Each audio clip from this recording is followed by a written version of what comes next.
బానిసలు ఉన్నాడు. అతడు తన యజమాని దగ్గర నుండి తాను పారిపోయి ఆయన వెళ్ళిపోతున్నాడు. ఈ బానిసత్వం నుంచి బయటపడాలి, ఈ బాధ నుంచి బయటపడాలని ఆ యజమాని దగ్గర నుంచి పారిపోయి వెళ్ళిపోతున్నాడు. అప్పుడు ఆ యజమాని పట్టుకున్నాడు. ఆ పని వాళ్ళని పంపించారు, ఆ భటులను పంపించారు. ఆయన పట్టుకొచ్చి ఆ రాజుగారికి అప్పగించాడు. రాజా, వీడిలా పారిపోతున్నాడు అని అప్పగించాడు. అప్పుడు వారికి ఒక శిక్ష విధించాడు. ఏ శిక్ష తెలుసా? రోమా ప్రభుత్వంలో శిక్ష ఎలా ఉంటుందంటే, అలా పారిపోయిన వాడిని సింహాల ఒక స్టేడియం ఉంటుంది. ఒక స్టేడియం లాగా చూడండి, క్రికెట్ స్టేడియం ఉంటుందా, అలాగే వాళ్ళ పెద్ద స్టేడియం ఉంటుంది. ఆ స్టేడియంలో అందరూ కూర్చుంటారు. మంత్రులు, సామంతులు, రాజులు, ప్రధానులు అందరూ కూడా కూర్చుంటారు. యజమానులు కూర్చుంటారు. వాళ్ళందరూ చూస్తుండగా వాడిని ఆ స్టేడియంలోకి తీసుకెళ్ళి వదిలిన తర్వాత వాడిని బ్రతుకుండగానే చంపి తిరిగేయడానికి కొదమ సింహాన్ని వదులుతారు. ఆ శిక్ష అంత భయంకరంగా ఉంటుంది.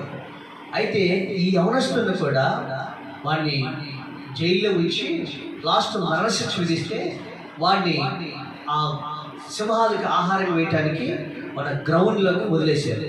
స్టేడియం అంతా కూడా చప్పట్లు కొడుతుంది. ఎందుకని ఆయన సింహాలు ఏంటంటే వీళ్ళు సంతోషిస్తారు అన్నమాట. అది శిక్ష. అంత భయంకరమైన శాడిస్టులుగా ఉంటారు. అంత భయంకరమైన శిక్ష ఇస్తారు. ఇతను ఆ స్టేడియంలోకి వెళ్ళాడు. ఆ స్టేడియంకి నిలబడ్డాడు. ఇతను మంచి ప్రార్థనా పరుడు, ఇతను మంచి భక్తిపరుడు, యవనస్తుడే కానీ మంచి భక్తిపరుడు. ఆ స్టేడియంలో నిలబడి, ప్రభువా, మీరు నన్ను కాపాడాలి. ఒకవేళ నేను చనిపోతే నన్ను మీ చేతులకు అప్పగించుకుంటున్నాను, నన్ను మీరు కాపాడండి ప్రభువా అని దేవునికి ప్రార్థన చేస్తూ ఉంటున్నాడు. ఈలోపు ఆ సింహాల గుహలో నుంచి, ఆ స్టేడియం సింహాల గుహలో నుంచి, ఆ బోర్డు నుంచి కొదమ సింహాన్ని వదిలేడు. అది బొబ్బరించకుండా ఆ స్టేడియంలోకి వచ్చేసి నిలబడ్డాడు. ఇక్కడ దేవుడి సన్నిధిలో గడగడగడగలాడిపోతున్నాడు. అది గాండ్రించుకుంటూ సింహం వస్తుంది. ఆయన దగ్గరికి రాని వస్తుంది. వీళ్ళందరికీ ఉత్కంఠగా చూస్తున్నారు. వాడిని ఎలా ముక్కలు కొరికి తినేటానికి ఎలా అల్లాడిపోతాడో, వాడు భయపడతాడో అని వీళ్ళందరూ ఆ భయాన్ని చూస్తున్నారు. అది గాండ్రించుకుంటూ దగ్గరికి వచ్చింది. అంటే అక్కడ మోకరించి కొలబడిపోయి, ప్రభా, నన్ను మీరు కాపాడారు, నన్ను మీరు కాపాడారు, ఏదో మీ సన్నిధికి నా ఆత్మను చేర్చుకోవచ్చు అని ప్రార్థన చేస్తున్నాడు. కళ్ళు మూసుకున్నాడు. అతని చుట్టూ సింహం తిరుగుతుంది కానీ అతన్ని మీద పడలేదు, అతన్ని చంపించలేదు, అతన్ని ఏం చేయకుండా చుట్టూ తిరుగుతుంది. అతను చుట్టూ తిరుగుతుంది. ఈ స్టేడియంలో ఉన్న వాళ్ళంతా ఆశ్చర్యపోతుంది. ఏంటి వాడిని తిట్టలేదు, ఏంటి వాడిని చీల్చివేయట్లేదని చూస్తున్నారు. వీడు కళ్ళు తెరిచి చూస్తున్నాడు. ఏంటి నాకు ఇంకా చంపలేదని చూస్తున్నప్పుడు ఇతను ఎదురుగా నిలబడింది. సింహం నిలబడడానికి ఇతని వెంటనే నిలబడి అప్పుడన్నాడు, టామీ అని పిలిచాడు. దీన్ని సింహాన్ని టామీ అని పిలిచాడు. వెంటనే ఆ సింహం ఇతనికి 2 చేతులు ఇలా, 2 ముందుంది కదా కాళ్ళు, 2 కాళ్ళు ఇలా పెట్టి అతని గుండెల మీద ఇలా పెట్టి అతని నాలుకతో అతని మెడని ముఖాన్ని నాకుతూ ఉంది. చెప్పినప్పుడు స్తోత్రం. ఆ సింహం నోట్లో నుంచి ఆ కళ్ళ నుండి కన్నీళ్ళు వస్తున్నాయి. ఆ సింహం అతని మెడ మీద పడి అతను ముద్దు పెట్టుకుంటుంది. అతని నాలుగుతో నాగుతుంది. అతని పట్ల ఎడలేని కృతజ్ఞత కలిగి చూపిస్తుంది. నోరు లేని చేతులు కదా కృతజ్ఞత తెలపలేకపోతుంది. 2 చేతులు ఇలా జాడించి చూపిస్తుంది. అందరూ ఆశ్చర్యపోతున్నారు. ఏం జరిగింది అర్థం కాదు. వెంటనే దాన్ని ఎదురుగా వచ్చేటప్పుడు ఇతను ఆ సింహాన్ని ఎత్తుకున్నాడు. దాన్ని గిరాగిరా పెట్టుకుని దాన్ని ముద్దు పెట్టుకున్నాడు. ఇద్దరు కౌగిలించుకున్నాడు. అప్పుడు రాజు అన్నాడు, అతను ఏ శిక్ష చేయలేదు, ఏ తప్పు చేయలేదు, కాబట్టి ఇక అతని సింహం నోట్లో నుంచి అతను బయటకు విడిపించాడు, తీసుకొచ్చాడు. ఆ సింహాన్ని కూడా బోను నుంచి తిరిగి మన అడవిలోకి తోలి పంపించేయండి. ఆయన రాజు తీర్పు తీర్చాడు. దేవుని స్తోత్రం కలిగిన అప్పుడు ఆ స్టేడియంలో ఉన్న వాళ్ళందరూ అడిగారు, ఆ సింహం నేను ఎందుకు చంపలేదు? ఆ సింహం క్రూర జంతువు నేను ఎందుకు నేను తినలేదు అని అడిగితే, అసలు ఎందుకు నువ్వు దాని టామీ అని పిలిచావు? ఎందుకు అది నీకు కృతజ్ఞతలు తెలియపరిచేది? ఎందుకు నేను చూసి కన్నీళ్ళు పెట్టుకోండి అడిగితే చెప్పాడు, అయ్యా నేను మీ దగ్గర నుంచి పారిపోతున్నప్పుడు, అడవిలో పారిపోతున్నప్పుడు ఈ సింహము కాలంతా కూడా రక్తం కారుతూ ఉంది. భయం వేసింది, అడిగితే నన్ను చంపేస్తారు. చాలాసేపు చూశాను, కాలు రక్తం కారుతూ ఉంది. తెగించి దగ్గరికి వెళ్ళాను. ఎంత పెద్ద ముళ్ళు, ఆ ముళ్ళు పెద్ద ముళ్ళు తన కాళ్ళు దిగబడిపోయాయి. అప్పుడు ఆ సింహం అప్పటికే 3 రోజుల నుంచి ఆకలితో పక్కసిక్కిపోయింది. అప్పుడు నేను వెళ్ళి ఆ కాలుకు నా ముళ్ళు ఏం చేశాను, లాగి ఆ అడవిలో ఉన్న ఆకులు పసరు తీసుకొచ్చి ఏం చేశాను, దాన్ని కట్టి నేను అక్కడ దానికి కొంత ఆహారం ఏర్పరిచాను. ఒక 10 రోజులు, నెల రోజులు నా దగ్గరే ఆ సింహం బాగుపడిందాకా నా దగ్గరే ఉంది. ఆ తర్వాత ఆ సింహం అడవిలోకి వెళ్ళిపోయింది, నేను నా దారి వెళ్ళిపోయినయ్యా. అయితే ఆ సింహము మీకు దొరికింది, దాన్ని బోన్లో పెట్టారు. నేను మీకు దొరికాను, నన్ను జైల్లో పెట్టారు. నన్ను తినటానికి ఆ సింహాన్నే వదిలేరు. కానీ ఆ జంతువు నేను చేసిన మేలుకి, చెప్పండి, నేను చేసిన మేలుకి నన్ను చంపకుండా నాకు కృతజ్ఞతలు, మేలుకి చేసిన దానికి నాకు కీడు చేయకుండా నాకు కృతజ్ఞతలు తెలిపింది అని చెప్పి చెప్పండి. హల్లెలూయా.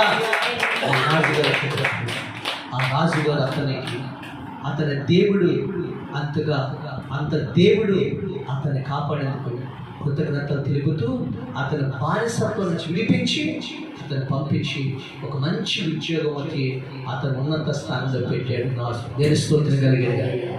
ఈరోజు దేవునికి మనం ఏం చేయాలి తెలుసండి? కృతజ్ఞతాస్తుతులు చెల్లించాలి. ఆ మాట ప్రకారం చూడండి, దేవుడి సన్నిధిలో మన సన్నిధి ప్రభు సన్నిధిలో మనం ఏం చేయాలి తెలుసండి? కృతజ్ఞతాస్తుతులు చెల్లించాలి. అందుకని దావీదు అంటాడు, లేదా దానియేలు అంటాడు, దేవుడు చూడండి, ఒక మాట చూడండి, కీర్తన గ్రంథం, ఆయన చేసిన మేలు బట్టి మనం కూడా దేవుడికి కృతజ్ఞతాస్తుతులు ఏం చేయాలి? చెల్లించాలి. అంటే కృతజ్ఞతాస్తుతులు చెల్లించడం అర్థం ఏంటి?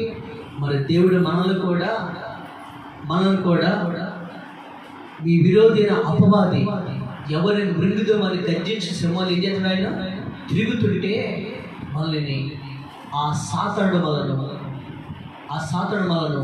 ఏ అపాయానికి అప్పగించకుండా మన దేవుడు కాపాడలే లేదా? ఈ అనారోగ్యం వాళ్ళు కాకుండా ఆ దేవుడు మనం కాపాడలేదా? నువ్వు ప్రార్థించినప్పుడు గర్భఫలం లేనప్పుడు గర్భఫలాన్ని ఇచ్చాడే లేదా?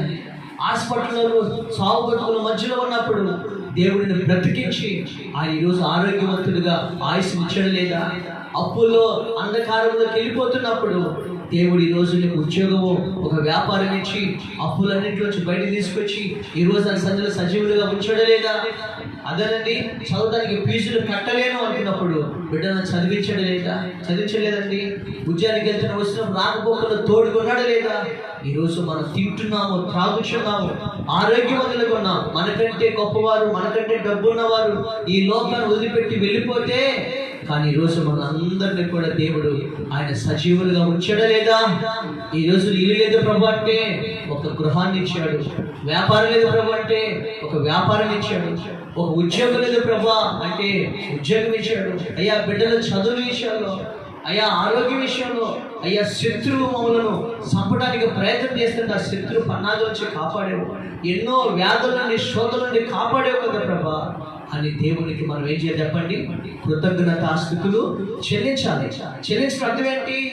ఆయనకి ఈ విధంగా ఈ నెలంతా కాపాడారు కదా నుంచి ఆయన సన్నిధిలోకి వచ్చి దావీదు ఏం చేశాడు తెలుసా? దావీదు ఏం చేశాడమ్మా? ఆయన దేవుడి సన్నిధిలోకి వెళ్ళి ఆ దేవుడి సన్నిధిలో కూర్చుని, ప్రభా నువ్వు నన్ను ఎంతగా హెచ్చించినట్టు నేను ఎంతటి వాడిన ప్రభా, నా కుటుంబము ఏ పాటలు వాడిన ప్రభా అయ్యా అని ప్రార్థన చేశాడా లేదా? అయ్యా గొర్రెలు కాసుకుని నన్ను తీసుకొచ్చి గొప్ప రాజుగా చేసావయ్యా, నేను ఏ పాటి వాడిన ప్రభా అన్నాడు లేదా?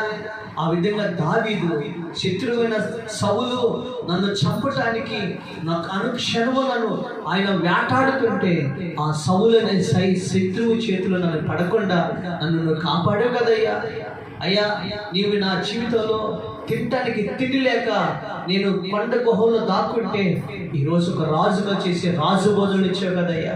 అయ్యా అసలు నేను ఒంటరి వాడిగా ఉంటే నాకెవ్వరూ తోడు లేకపోతే ఈరోజు నా చుట్టూ కూడా సైన్యాన్ని ఇచ్చినట్లుగా సైన్యాన్ని నా చుట్టూ కూడా మోహరింపు చేసావు కదయ్యా. ఉంటాకి నీడ లేకపోతే ఈరోజు ఒక ప్యాలెస్లో కూర్చోబెట్టి రాజు ప్యాలెస్ ఇచ్చావు కదా ఏసయ్యా. ఏసయ్యా ఇచ్చావు కదయ్యా. ఒక రాజుకి కనీసం అల్లుడుగా ఉండవని అనుకుంటే అసలు నన్ను రాజుగా చేసావు కదయ్యా. ఈరోజు నన్ను అందరూ ద్వేషిస్తే ఈరోజు నన్ను ప్రేమించావు కదయ్యా. అందుకని నా జీవిత కాలం అంతా కూడా నీ మందిరములో నీ పర్ణశాలలో నేను నీ కృతజ్ఞతాస్తుతులు చెల్లిస్తున్నాను. నా కుటుంబము నేను నీ మందిరములో పచ్చని ఒలీవ చెట్టు వలె నేను బ్రతుకుతావయ్యా. నా జీవిత కాలం అంతా నీ మందిరంలోని నీ పర్ణశాలలో బ్రతుకుతామని దావీదు దేవుడి కృతజ్ఞతాస్తుతులు చెల్లించాడు. స్తోత్రం కలిగిన గాక. అలా చెల్లించినప్పుడు ఏం జరిగిందో తెలుసా? ప్రభు అన్నాడు, దావీదు ఇదిగో నీ దీపము, నీ సింహాసనము అది తరతరములు ఉండదు. నీ సింహాసనం ఎలా ఉంటుంది చెప్పండి? అది తరతరములు ఉండదు. నీ సంతానాన్ని దీవిస్తాను. నీ దీపము ఈ భూమి ఉన్నంత కాలం ఏం చేస్తుంది? నీ దీపము ఆరిపోదు అని దావీదుని దేవుడు ఆశీర్వదించాడు. ఈ రోజున దావీదుకి శాశ్వతమైన కృపనిచ్చి ఈ రోజున దావీదు సంతతి సొలొమోన్ని తన సంతతిని తన గర్భం రాజునిచ్చి దావీదు వంశంలో యేసు ప్రభువు వచ్చి ప్రపంచం అంతటికి రక్షణ తెచ్చి ఈ రోజున దావీదు సింహాసనాన్ని దేవుడు స్థిరపరిచి దేవుని స్తోత్రం కలిగిన కారణం ఏంటి?